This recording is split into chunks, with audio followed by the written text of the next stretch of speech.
this tornado is. Taking start.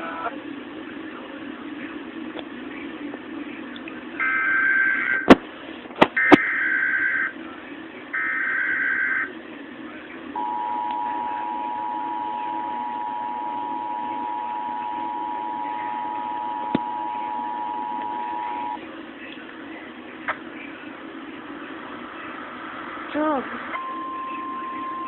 in Illinois.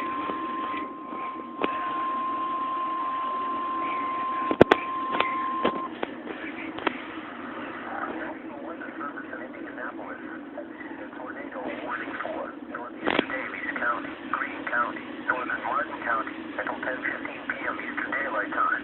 At 9:31 p.m. Eastern Daylight Time, National Weather Service Doppler radar indicated a severe thunderstorm capable of producing a tornado. This dangerous storm was located near Linton, or 30 miles southeast of Terre Haute, and moving southeast at 35 miles per hour. In addition, at Midland, a rotating wall cloud was reported by train spotters at 9:30 p.m. Eastern Daylight Time with this storm.